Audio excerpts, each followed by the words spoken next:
हमारे सुख और दुख का कारण कौन है? जीव के सामने दुख रहता है और वो सुख की लालसा करता है,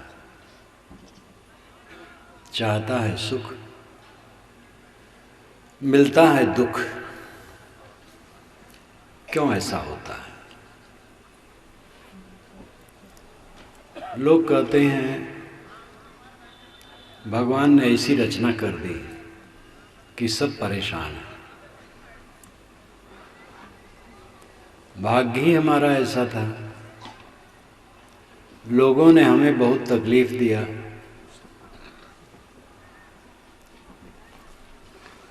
इस प्रकार आदमी अपने बोझा को दूसरे के ऊपर डालता है, अपनी जिम्मेदारी को न समझ करके दूसरे पर दोषारोपण करता है। आपका व्यक्तित्व जो खड़ा है, जीवन, इसके आप जिम्मेदार हैं। चाहे आज का हो चाहे पहले का हो, अपना ही कर्म अपने को सुख देता है और दुख देता है। हम ये मानते हैं कि जो कुछ हमें आज उपलब्ध है वह अपने कर्मों का फल है। वो चाहे आज का कर्म हो चाहे पहले का कर्म हो। हम ये भी विश्वास करते हैं कि इस जन्म के पहले भी जन्म रहा, तब ये जन्म हुआ है। अगर पेड़ है तो बीज जरूर है, और बीज है तो पेड़ है। ये शरीर वृक्ष है तो इसका बीज वासना पहले रही है, वासना रही है, बीज रहा है तो किसी वृक्ष से रहा है। किसी शरीर में रहे, वहाँ जो कर्म किए उन कर्मों के संस्कार बीज रूप में बने। ये शरीर अचानक नहीं खड़ा है, अचानक कुछ नहीं होता है। जो कुछ होता है उसमें कारण कार्य की व्यवस्था है, कारण से कार्य होता है, बिना कारण के कार्य नहीं होता है।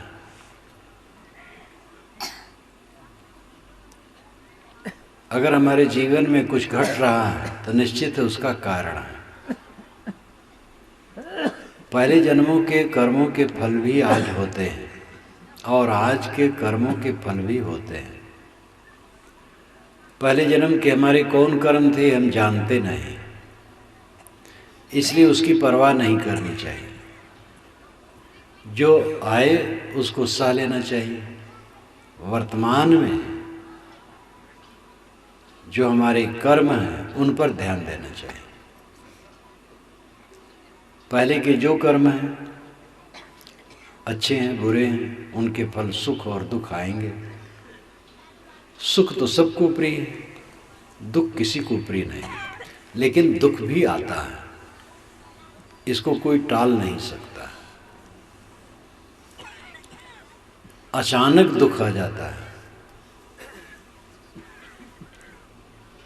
उसको सह लेना कर्तव्य है, निर्विकार भाव से सह लें। आज ऐसा कुछ न बनाएं कर्म जिससे दुख पैदा हो। मनुष्य की जिम्मेदारी वर्तमान की है, जो बीत गया है उसके लिए वो मजबूर है। वर्तमान में ऐसा करो जिसका परिणाम दुख न हो, और यही कल्याण का रास्ता है। कल्याण का मतलब है दुखी न होना। जो दुखी नहीं होता है उसका कल्याण हो गया। दुखी हम इसलिए होते हैं क्योंकि हमारी समझदारी सही नहीं है। हमारे शरीर पर कोई रोग आता है, वह रोग आज की असावधानी का फल है या पहले जन्मों का भी फल हो सकता है। ज़्यादातर तो आज की असावधानी का फल है। हमने कुछ गलती की, दूसरा आदमी क्षोभित हो गया और हमारे साथ दुर्व्यवहार किया, तो उसमें मूल तो मैं ही हूँ। अगर मैंने कोई गलती नहीं की और दूसरा मेरे साथ दुर्व्यवहार करता है तो क्षमा का पात्र है, क्योंकि वो समझदार नहीं।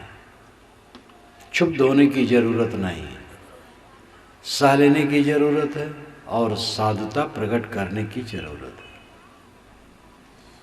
लोग कहते हैं हनी को हना पाप दोष न गना, जो मुझे मारा मैंने उसको मारा, और जब मैंने उसको मारा तो उसने फिर मुझे मारा, तब फिर मैंने उसको मारा, तब फिर वो मुझे मारा, तो कहाँ तक चलेगा? इसलिए मारा मारी में सुख नहीं, रुकने में सुख है। ज़्यादातर मारा मारी तो घर में होता है, बाहर तो कभी कभार किसी से विवाद होता है। ज़्यादा मारा मारी घर में होता है। पत्नी ने कुछ कह दिया तो पत्नी डबल कह दिया, फिर पत्नी के मन में गुब्बार बन गया तो फिर समय से उगलती है, तो पति फिर नाराज होता है। ऐसे पुत्र, देवरान जेठान, ननद भावज, सास बहू, सब जगह यही बात है। न सहने के कारण दुख है, सालों दुख नहीं होगा। लोग कहते हैं कहाँ तक सहते जाएं। उत्तर है जहां तक दुख आए वहां तक सहना है। न सहोगे तो दुख और बढ़ेगा। कुछ लोग कहते हैं हम किसी नहीं सह सकते, किसी से कुछ हुआ उस मारपीट कर लिए, हाथ पैर टूट गए, जेल गए, जमानत से छुटे, फिर गवाही सफाई के चक्कर में ही करते हैं लोगों से, पुलिस की चिरूरी करते हैं, सहते हैं। पहले सह थे तो अच्छा होता। जो नहीं सहना चाहता हो ज़्यादा सहना पड़ता है उसको, और जो सह लेता है उसको सहना नहीं पड़ता। लेकिन आदमी अहंकार के बस है, अपने अहंकार को संभाल नहीं पाता है और एकदम तुनक मिजाजी गांठता है, मैं किसी की नहीं सह सकता। अरे सहते तो अपने मन के इंद्रियों के विकारों की लात सहते हो। बिना सहे कोई छुट्टी पाई नहीं सकता।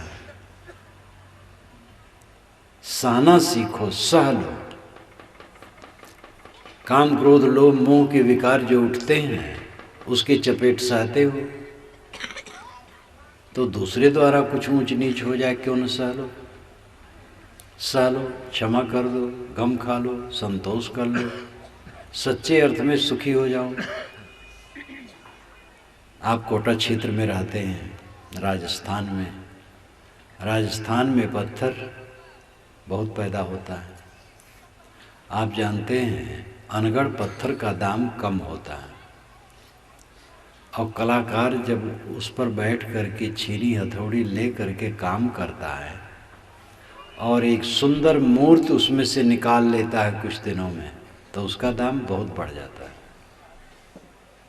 एक अनगढ़ पत्थर को कलाकार सुंदर मूर्ति के रूप में उपस्थित करता है, और हम आप क्या करते हैं? सुंदर मूर्ति पहले से मिली है उसको दिन दिन बिगाड़ते हैं। ये मानव शरीर सुंदर मूर्ति है। छोटे बच्चों को देखो, उनके दांत साफ हैं, मन सरल है, ईमानदार, भोला भाला, पवित्र। जैसे जवान होने लगेगा उसके पहले से चालाकी बढ़ती जाएगी। जितना समझता जाएगा चालाक होता जाएगा। छल कपट अहंकार। और जैसे कमाने लगेगा तंबाकू खाना शुरू करेगा, बीड़ी पीना शुरू करेगा, सिगरेट शुरू करेगा। बोतल के प्रेमी आजकल बहुत बढ़ रहे हैं। बोतल की भी जरूरत नहीं है, पन्नी में काफी है। आजकल तो पैकेट बंद शराब। देवियों को धन्यवाद है, इससे बचे। कोई कोई देवी बीड़ी पी लेती, ये गलत है। देवियां अगर बीड़ी पिए तम्बाकू खाएं तो और गलत हो जाएगा। माताएं जगत जननी हैं, और जगत जननी बीड़ी पिए, तम्बाकू खाए, पान खाए या और भी नशा का सेवन करे, तब फिर कहाँ उद्धार होगा। माँ की गोद में ही बच्चे पलते हैं, बच्चा बच्ची कोई भी हो, माँ की गोद में पलते हैं। और माँ जब दुर्व्यसन ग्रहण करेगी तो कैसे संस्कार बच्चों को अच्छे मिलेंगे। माता पिता संतान को पैदा करते हैं, उसमें माता का स्थान बहुत ऊंचा है। वो 9 महीने गर्भ में धारण करती, पैदा करती है, पालती है, पोसती है। बचपना में तो बच्चा माँ से जुड़ा ही रहता है, जवान होने पर भी जुड़ा रहता है। माँ का आश्रय बच्चे को ज़्यादा है। इसलिए नीति में लिखा है कि माँ बाप बैठे हों और पुत्र बाहर से आए तो पहले माँ का नमस्कार करें, तब पिता का। सीताराम हम कहते, राम सीता नहीं, सीताराम। सीता तब राम, माता तब पिता। माता पिता का आदर होना। कितने लड़के माता पिता से बोलते नहीं, वहीं घर में हैं, बांट करके रहते हैं। कहीं कहीं नहीं बांटे हैं तो भी नहीं बोलते हैं, और बांट करके रहते हैं और बोलते नहीं, बात नहीं करते। जब लोग गलियों में निकलते हैं तो परिचितों को नमस्ते करते हैं, नमस्ते, राम राम, लेकिन अपने घर में किसी से नमस्ते नहीं करते। जबकि माता पिता का नमस्कार रोज करना चाहिए। सतगुरु कबीर ने कहा है, चीटी चावल ले चली, बीच में मिल गई दार। कहें कबीर सौंसो पड़ा, एक ले दूजी डार। चीटी चावल लेके जा रही थी, इतने में दाल मिल गई, रुक गई। उसको लालच हो गया, दाल ले लो। लेकिन आप जानते हैं चीटी या तो दाल ले या तो चावल, दोनों नहीं ले सकती। और खड़ी सोच रही क्या करूं। इतने में कबीर साहब आ गए। उन्होंने कहा, भाई एक ले दूजी डाल, एक को ले दूसरे को छोड़, दोनों नहीं बनेगा।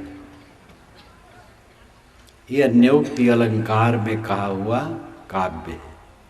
इसका अर्थ है जीव शुद्धता लेके चला, लेकिन बीच में माया मिल गई, माया में लोभा गया। तो एक क्षण में या तो माया में रहो या तो राम में रहो। एक ही क्षण में दोनों का निर्वाह नहीं हो सकता है, भिन्न भिन्न क्षण में हो सकता है। जितना माया में रहोगे उतना दुखी रहोगे, जितना राम में रहोगे सुखी रहोगे। माया का अर्थ है मोह। माया का अर्थ प्राणी पदार्थ मात्र नहीं है, मोह माया।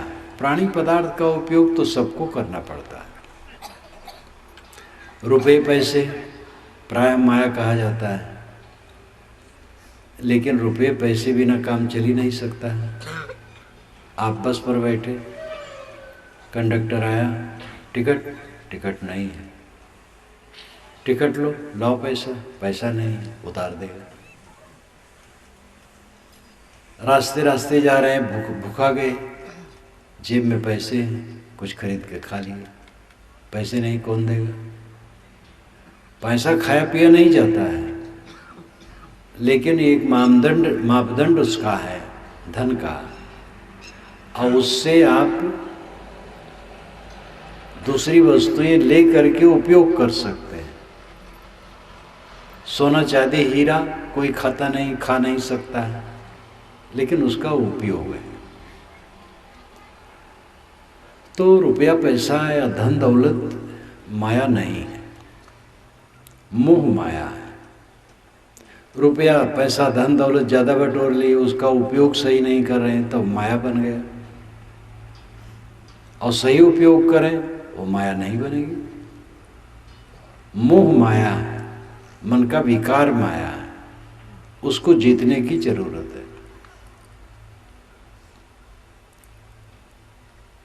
दिन दिन आदमी अपने को विकार ग्रस्त करता जाता है। एक एक रस्सी में कोई अपने को रोज बांधे तो एक वर्ष में 365 रस्सियों में बंध जाएगा। और मान लो 80 बरसों जिया तो कितनी रस्सियां बंध गई।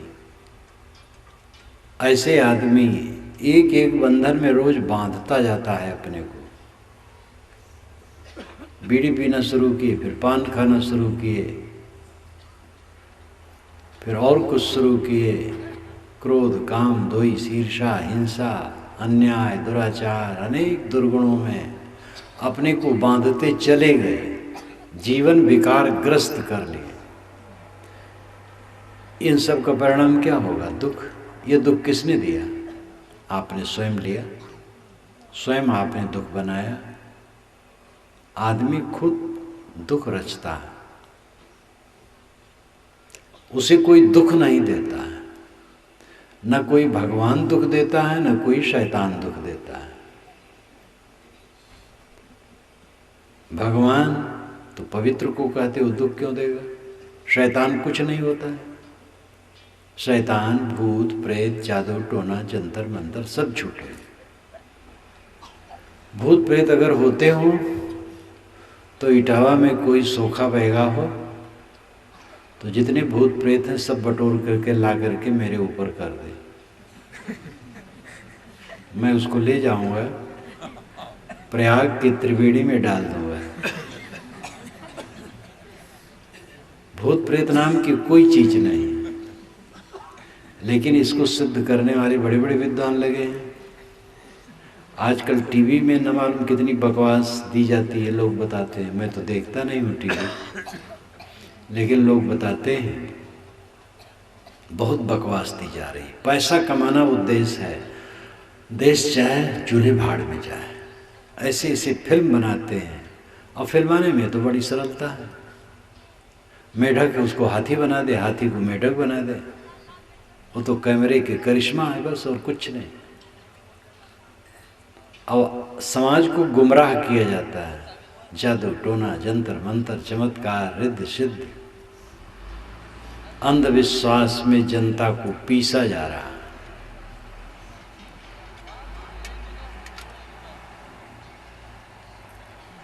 दिशाशूल आपको लगता है, मंगल बुद्ध उत्तर दिश काला। मंगल बुद्ध उत्तर जाओगे तो काल है। यानी मंगल बुद्ध को जयपुर नहीं जाना चाहिए कोटा से। बसें बंद करनी चाहिए, ट्रेनें भी बंद करनी चाहिए। और गुरुवार को दक्षिण नहीं जाना चाहिए। दिल्ली से बंबई गुरुवार को नहीं जाना चाहिए। ट्रेनें, बसें सबको बंद कर देना चाहिए। और लोग जाते हैं, कुछ नहीं होता है। छींक दिए तो काम बिगड़ गया। छींक से क्या काम बिगड़ जाएगा? छींक दिए तो दिमाग हल्का हो गया। छूछा खड़ा देखने से काम बिगड़ जाता है, भरा खड़ा देखने से बन जाता है। ये दोनों झूठ है। तेली को देखो तब तो पूरा विनाश है।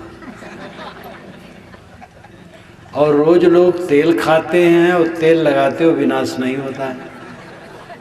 तेली विनाश करता है। समाज ने कितना अनर्थ किया है तेलियों के साथ। तेलियों ने तिलहन का पता लगाया और तेल दिया, इतना गुणकारी पदार्थ जिससे लोग पकवान बनाते हैं, दवाइयाँ बनाते हैं और शरीर में लगाते हैं। ऐसे गुणकारी तेल को देने वाले को आप लोगों ने बदनाम किया। ये धारणा बिल्कुल गलत है कि तेली को देखने से अशुभ है। कहते धोबी को देखने से शुभ है। धोबी ने कौन सा घूस दिया है आपको जो उसको देख करके शुभ मान लिए? सबको देखने से शुभ है। पंडितों ने लिखा कि सन्यासी को देखने से अशुभ है, वेश्या और सूअर देखने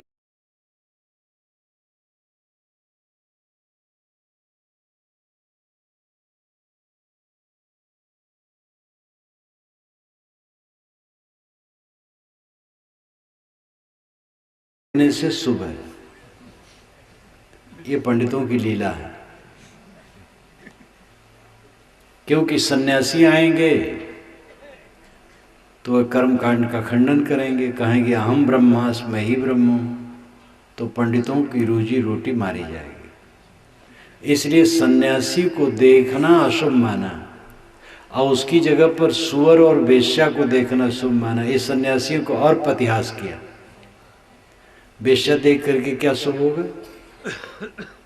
सावधान न रहो तो मन खराब हो सकता है। सुअर देख करके क्या कल्याण होगा? ये शकुन अपशकुन नाम की चीज बिल्कुल बकवास है। पुस्तकों में तो बहुत लिखा है, जो पुस्तकों में लिखा है सब सच थोड़े है। जो चमकता है वो सोना और जो लिखा है वो सच, ये धारणा ही गलत है। 55 वैदिक मुद्दे हैं जिसको पंडितों ने कलिवर्ज कह करके त्यागने की राय दी है। 55 मुद्दे हैं और वैदिक हैं। पंडितों ने कहा कि ये कलिवर्ज है, कलिकाल में नहीं चलता है, छोड़ दो। परंपरा में अच्छी बातें भी हैं, गलत बातें भी हैं।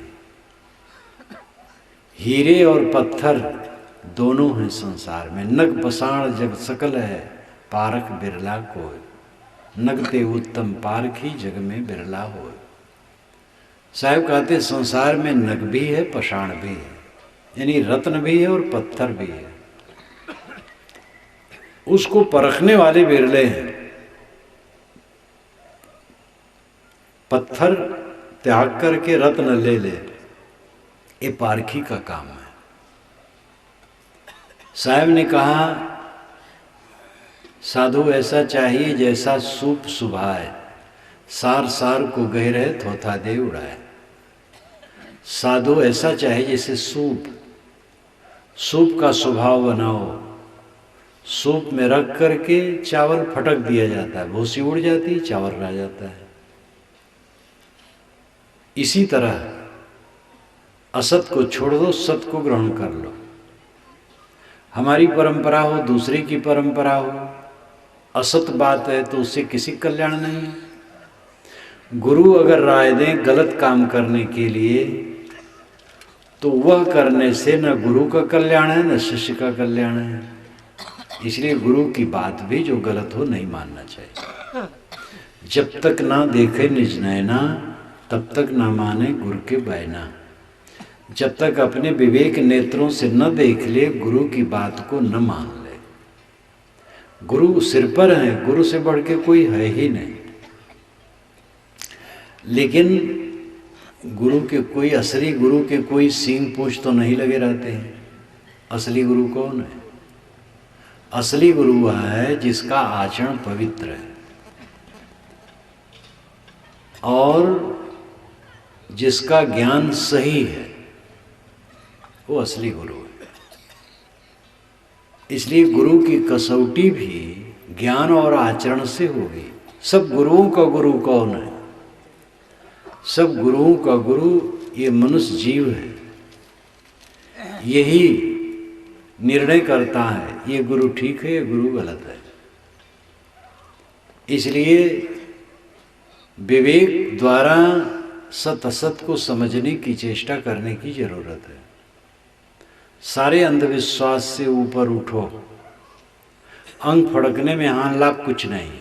दाहिना अंग फड़कता है, बायां अंग फड़कता है।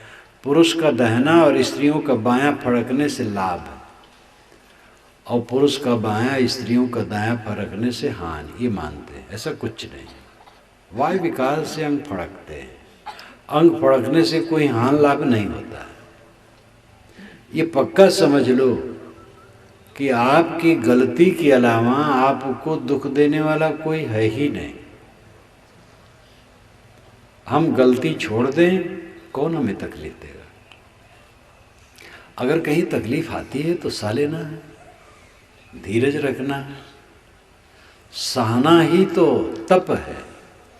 महाराज राम ने सहन किया, यही राम का रामत्व है। 14 वर्ष के लिए वनवास। अगर कोई युवक को माता पिता कह दें कि भाई देखो जाओ रात में जरा फसल देख आओ खेत की, कोई जानवर चर लेता है या काट ले कोई, जरा रात में देख आओ, कितने लड़के जवाब दे देंगे देखाओ, तुम देखाओ, मैं नहीं जाऊं। और माता पिता का संकेत पा करके श्री राम जी 14 वर्ष के लिए वन में चले गए। कठोर तप, किसी बस्ती और गांव में जाने की शर्त नहीं थी और कोई कुछ दे खाने की शर्त नहीं थी। अपना स्वयं उपार्जित करके खाओ, खोजबीन करके खाओ, जंगल में रहो, जमीन पर कुछ घास पर सो। ये कठिन तप उन्होंने किया। ये राम का रामत्व है। जो लोग कहते तो लीला कर रहे थे, वो सब चौपट हो जाता है। वाल्मीकि रामायण में कहीं नहीं लिखा है कि लीला कर रहे थे। वाल्मीकि रामायण में लिखा है कि स्थिति आई और उन्होंने सहन किया। लीला मान लेने से तो तत्व ही नष्ट हो जाता है। वो तो दिखावा था, कोई मतलब ही नहीं है। रामायण से कोई शिक्षा नहीं ली जा सकती है राम के जीवन से, क्योंकि वो तो नाटक कर रहे थे। नाटक नहीं कर रहे थे, स्थिति आई थी उसको सह रहे थे। और यही उनके जीवन में इसी ने रंग भरा। कष्ट सहन, सत्य से न विचलित होना, प्रतिकूलता सह लेना, ये मनुष्यता। हमारे कर्मों को छोड़ करके हमें कोई दुख नहीं दे सकता है, ये पक्का निश्चय करे और फिर अपने कर्मों को सुधारे। यही मनुष्य की मनुष्यता है। कल्याण का रास्ता यही है। हमारा काम कोई दूसरा नहीं कर देगा कल्याण का। आपके लिए कोई मकान बनवा सकता है, आप अपना काम करें, और कोई ऐसा हो सकता है कि आपका मकान बनवा दे। आपके लिए कोई भोजन बना सकता है, आपका बिस्तर कोई बिछा सकता है, आपका कपड़ा धो सकता है, बहुत सारा काम आपका कोई कर सकता है। लेकिन आपका कल्याण कोई कर दे, कोई नहीं कर सकता है। न तो भगवान कर पाएगा, न गुरु कर पाएगा। आप कहेंगे भगवान भी नहीं कर पाएगा। भगवान जो इतनी सारी दुनिया बना दी, वो हमारा कल्याण नहीं कर सकता है। तो बात कहने से कुछ लाभ तो होगा नहीं।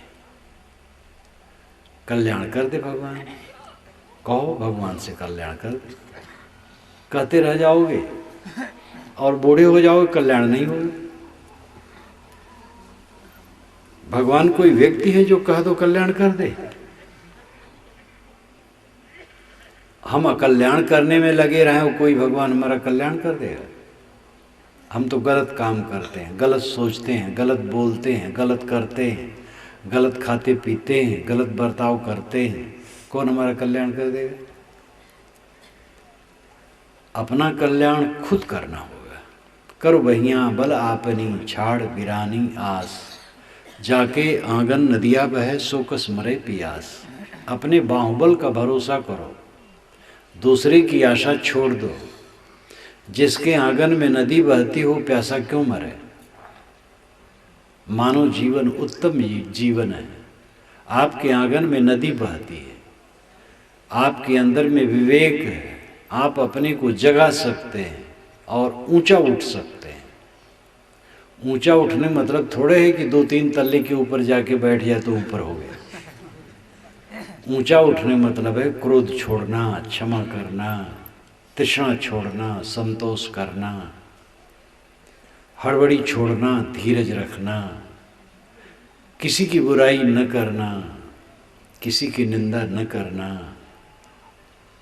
प्राणी मात्र के प्रति करुणा, प्रेम, श्रद्धा, सद्भाव रखना, इंद्रियों पर संयम करना, मन का संयम करना, वाणी का संयम करना, अपने को सब तरफ से संभालना। सतगुरु कबीर की पंक्ति है, रहो सम्हारे राम विचारे, कहता हूँ जो पुकारे हो।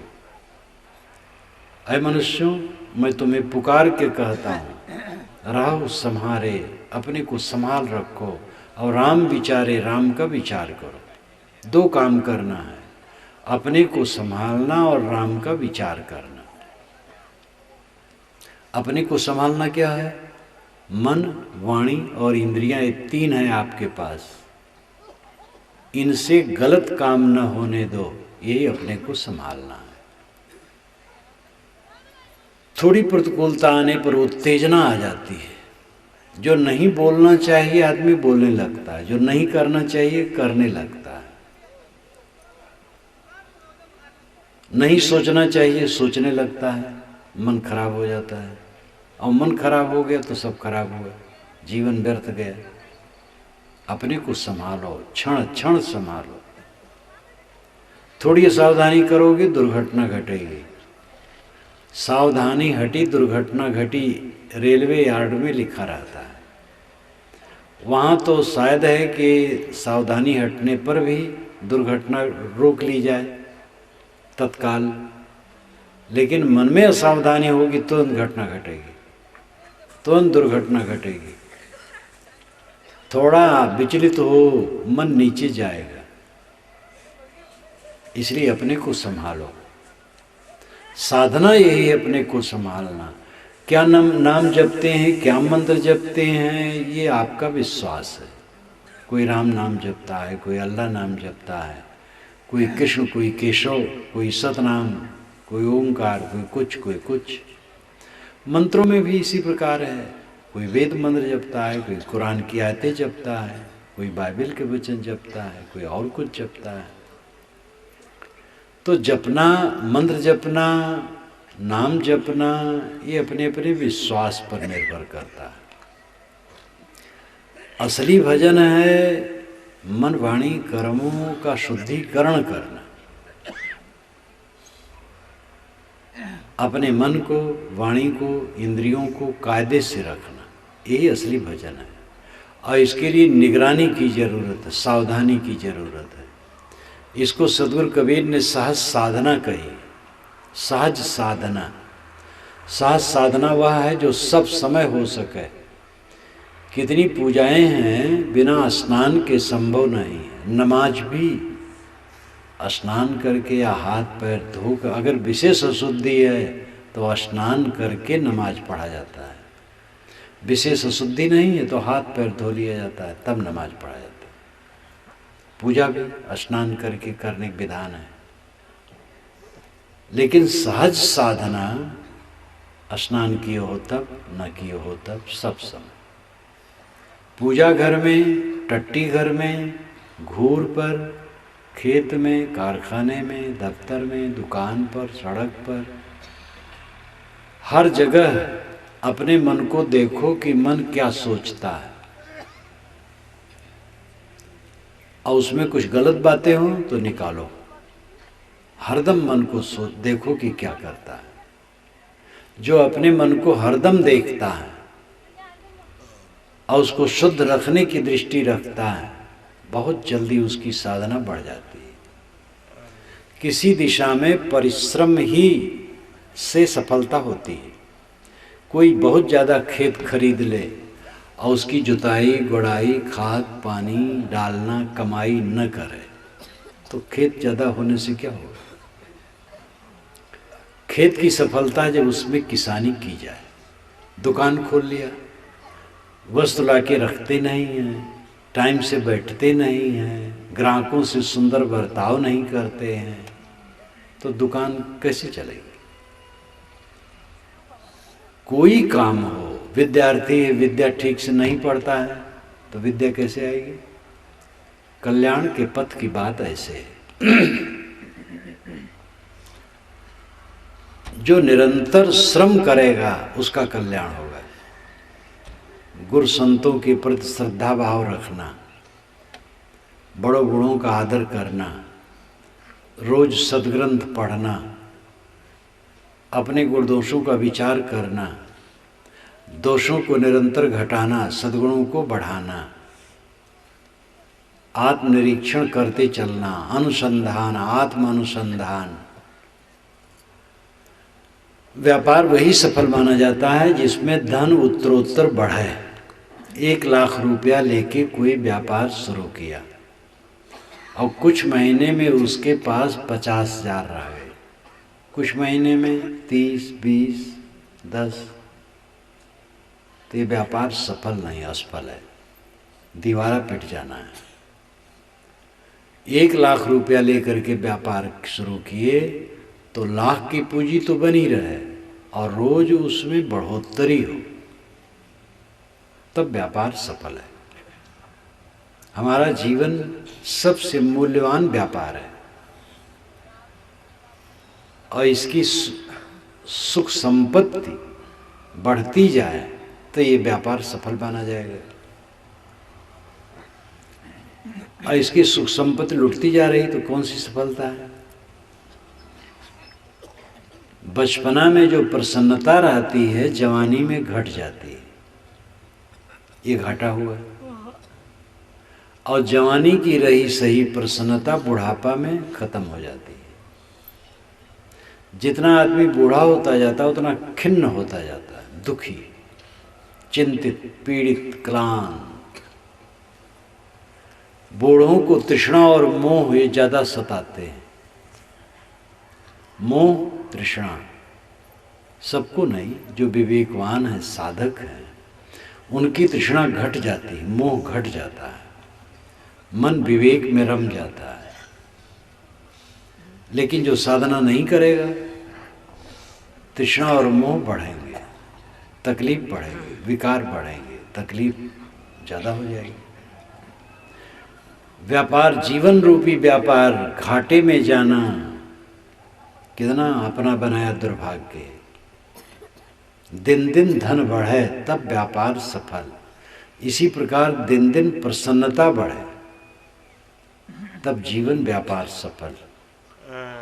पैसे से प्रसन्नता नहीं बढ़ती। पैसे से जो प्रसन्नता बढ़ेगी, थोड़ा पैसा मिला, प्रसन्न हुआ मन, फिर खिन्न हुआ। दुनिया की किसी वस्तु से स्थिर प्रसन्नता नहीं मिलती, बल्कि दुनिया की वस्तुओं के मिलने पर अगर वो ज़्यादा मिल रही हैं तो दुख का बीज बन रहा है, समझ लो। बहुसुत, बहुरुच, बहुवचन, बहुआचार व्यवहार, यामो भलो मनाइबो यह अज्ञान अपार। अगर दुनिया की वस्तुएं ज़्यादा बढ़ रही हैं, सावधान हो जाओ, दुख आएगा। उन वस्तुओं का अच्छा उपयोग करो, विनम्र बन जाओ, शीलवान, समताल बन जाओ, तो सुख है, नहीं तो दुख पैदा करेगा। चीज़ें इकट्ठी होती तो उसमें गर्माहट आती है और गर्माहट ही उसका पतन करती है। चीज़ें आए, गर्माहट ना हो। कौन सी चीज़ स्थिर है? देखो, हम लोगों के सामने कितने प्रधानमंत्री बीत गए। जवाहरलाल नेहरू स्वतंत्र भारत के प्रथम प्रधानमंत्री हुए, जो एक महान राजनेता थे, जिनका पूरा परिवार भारत की आज़ादी के लिए अपने को समर्पित कर दिया और विश्व मानता था कि जवाहरलाल महान नेता हैं। और वे जब आनंद वन में उनकी लाश जलाई गई तो एक विदेश के पत्रकार ने कहा, जो दुनिया का बड़ा नेता था एक मुट्ठी राख हो गया। फिर लाल बहादुर शास्त्री, फिर इंदिरा गांधी, राजीव गांधी, सब चले गए, राव जी चले गए, कोई न रहे या जगत चला जाए। अभी अभी जो राष्ट्रपति सेवा मुक्त थे, दिल्ली में शरीर छोड़ दिए 1 महीना पूर्व। कौन यहाँ रहता है? इसलिए जिन प्राणी पदार्थों के मिलने में हमारे मन में गर्माहट होती है, वो सब क्षणभंगुर है। तो दुनिया की चीज़ों के मिलने से सावधान न रहे तो मन और दुखी होगा, विकारग्रस्त होगा। तत्काल तो आनंद लगेगा, लेकिन परिणाम में दुख बढ़ेगा। इसलिए सतत सावधान रहना चाहिए। स्थिर प्रसन्नता दुनिया की वस्तुओं में नहीं, स्थिर प्रसन्नता, स्थिर सुख, अस्थायी आनंद चित्त की निर्मलता में। जीवन की निर्मलता में, और वह आपको खुद करना है। कोई भगवान नहीं कर देगा। सदगुरु तो प्रत्यक्ष है, वो भी नहीं कर पाएगा, वो अपना करेगा, आपको राय देगा। राय देना कम नहीं है। अगर हमें कोई राय देने वाला न मिले तो हमें रास्ता नहीं मिलेगा। मैं स्वयं सोचता हूँ मुझे सदगुरु न मिलते तो क्या मैं ये सब जान पाता, वैसा रह पाता? तो सदगुरु मिले, संत मिले, रास्ता दिखाया, तब लगा और ये काम हो रहा है। संत गुरु बड़े बूढ़ों की सबकी कृपा है हमारे ऊपर, लेकिन अपनी कृपा अपने ऊपर हुए बिना कभी काम बनेगा नहीं। इसलिए अपने ऊपर कृपा करो, स्वयं जगो। हमारा कल्याण, हमारा पतन हमारे ही कर्मों से होता है। हर इंसान को यह स्वीकारना चाहिए, और यही तथ्य है। पुराणों में तो लिखा है 1000 जन्मों का पाप, 100 कल्पों का पाप, 4 अरब 32 करोड़ वर्ष का कल्प होता है। ऐसे सैकड़ों कल्पों का पाप गंगा में नहाने से कट जाता है। राम राम कहने से कट जाता है, सतनाम कहने से कट जाता है। ऐसी फर्जी बातें बहुत लिखी हैं, लेकिन ये सबसे और नुकसान है। ऐसा प्रचार करने से और नुकसान है। लोग तो लोगों के पाप बढ़ाना है इसमें।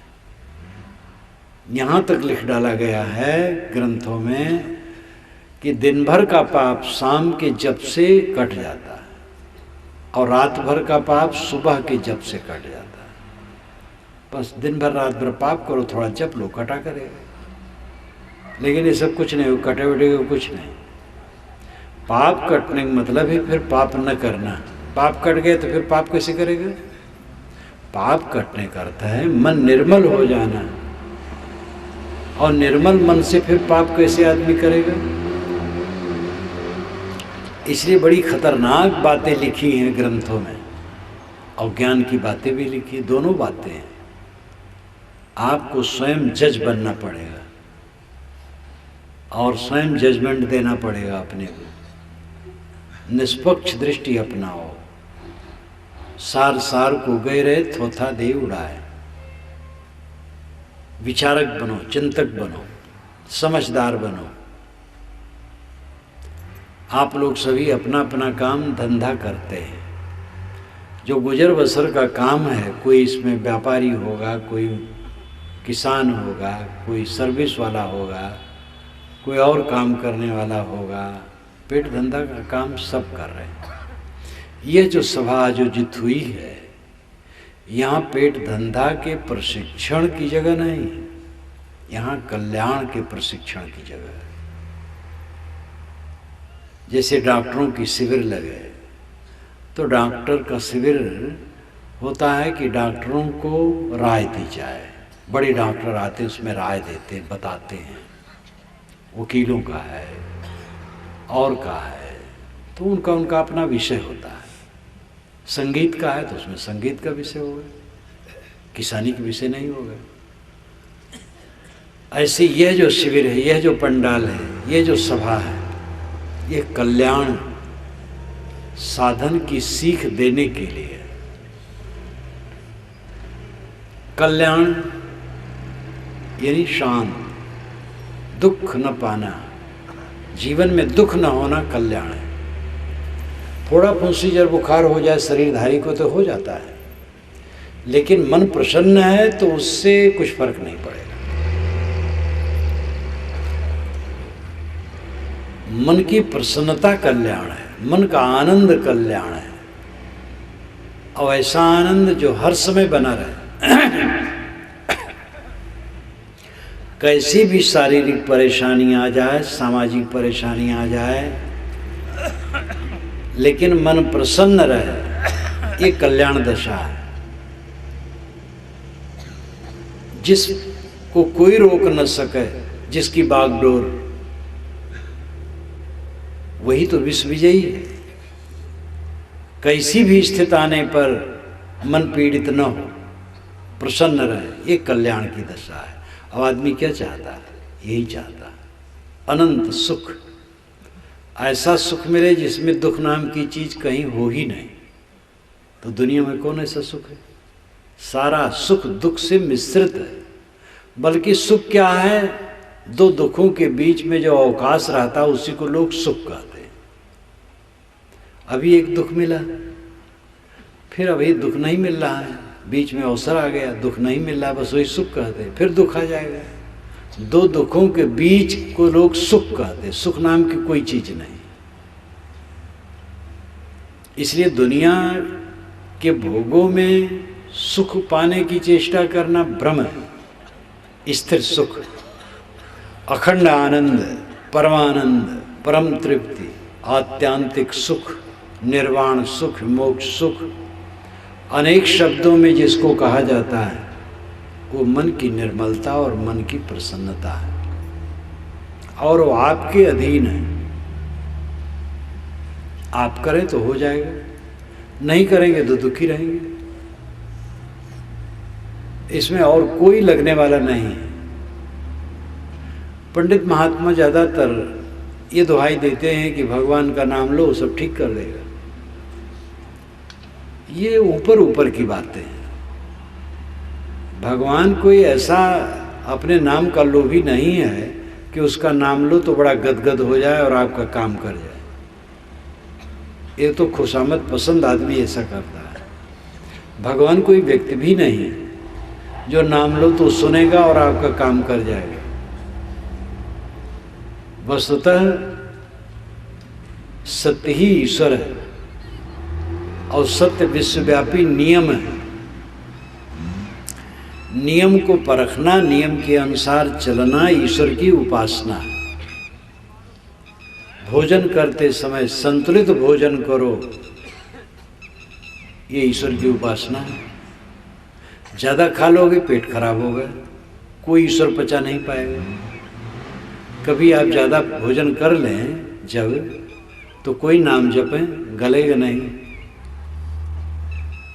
गंगा जल पिए तो भी कुछ फायदा नहीं होगा, गुरु का चरणोदक पिए तो भी कुछ फायदा नहीं होगा।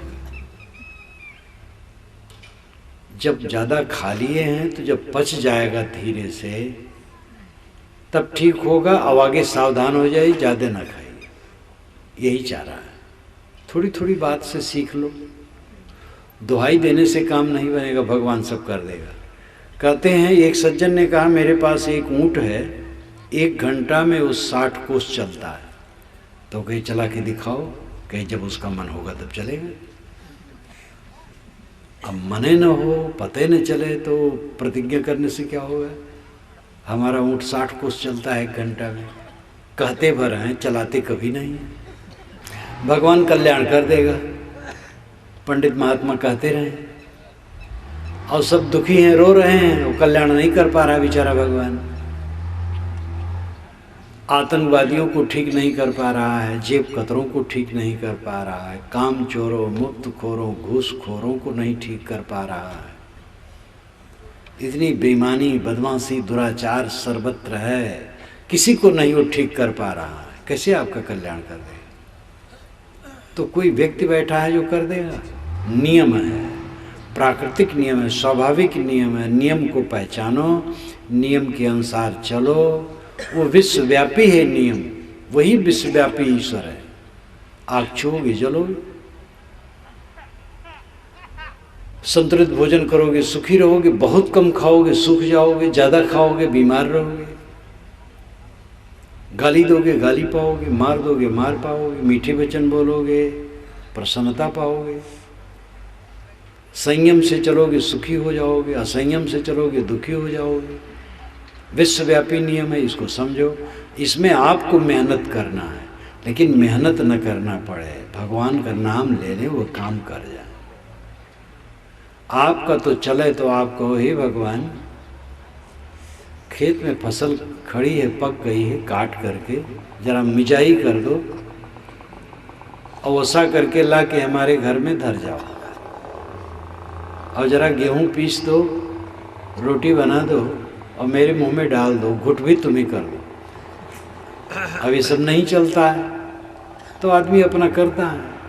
हाँ, कल्याण के लिए कह देता भगवान तुम ही कर देना। कल्याण की कोई अदृश्य थोड़े, कहते रहो और रोते रहो। अगर दुख नहीं मिटता है, मन की पीड़ा नहीं मिटती है, असंतोष नहीं मिटता है, तो कल्याण कहाँ हुआ?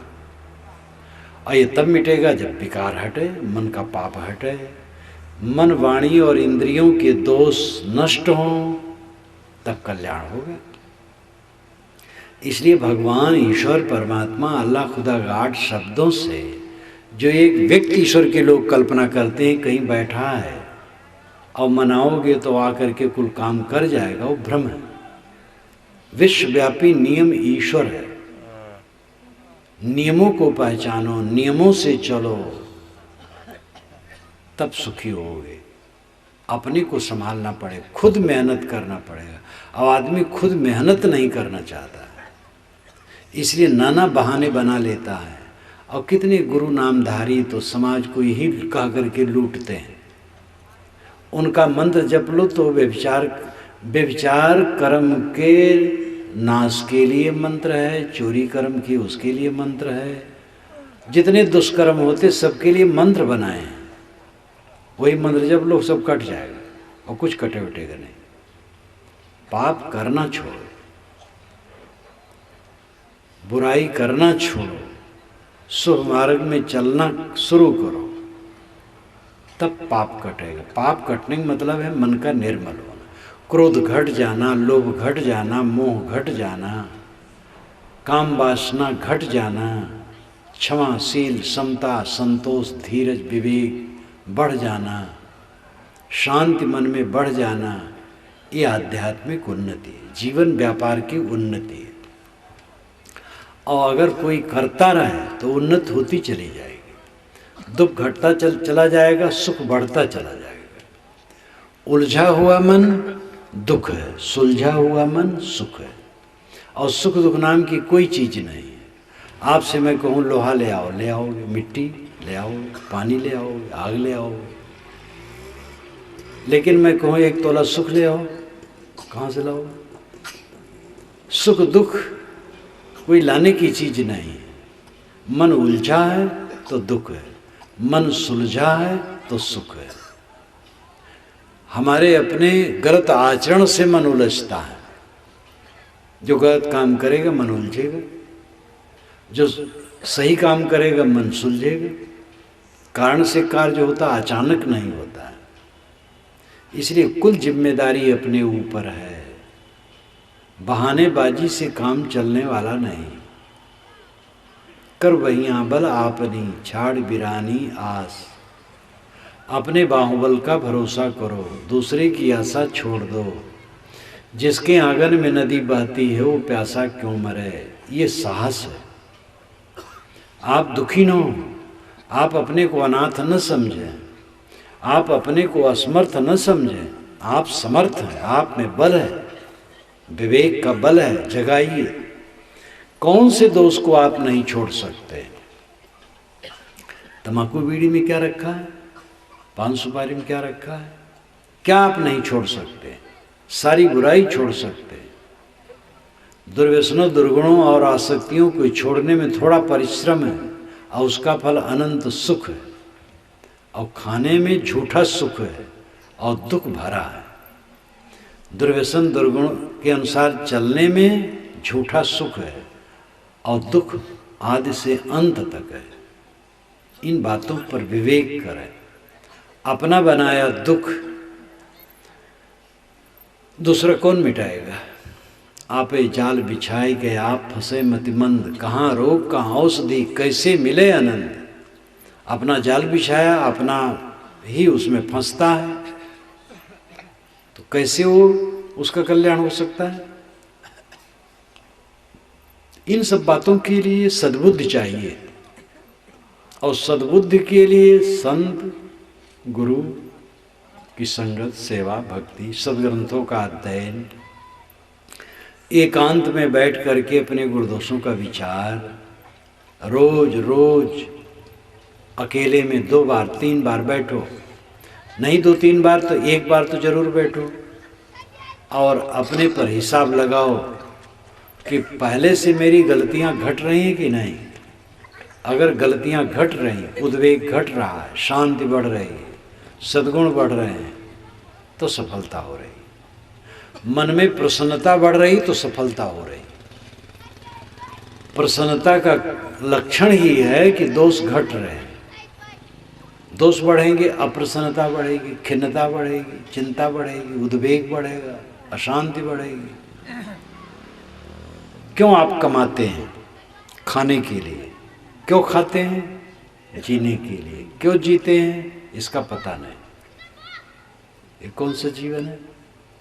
कमाओ खाने के लिए, खाओ जीने के लिए, और जियो आत्म कल्याण के लिए।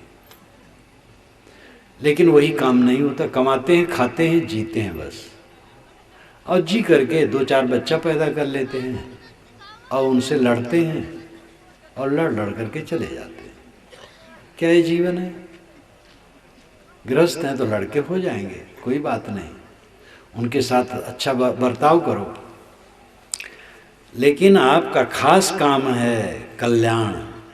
कमाना मजबूरी है, खाना मजबूरी है, परिवार पोषना मजबूरी है, ये तो करना पड़ेगा। लेकिन खास काम क्या है जो आवश्यक है? वो है आत्म कल्याण। अब आत्म कल्याण आत्म शांति है। आत्म शांति जीवन की पवित्रता में है, और वह काम हम खुद करेंगे, दूसरा नहीं कर देगा। संत गुरु रास्ता दिखाएंगे, बड़े बूढ़े रास्ता दिखाएंगे, हमें स्वयं करना पड़ेगा, स्वयं चलना पड़ेगा। इन बातों पर ध्यान दें और इसका आचरण करें। इसी के साथ मैं अपनी वाणी को विराम देता हूँ।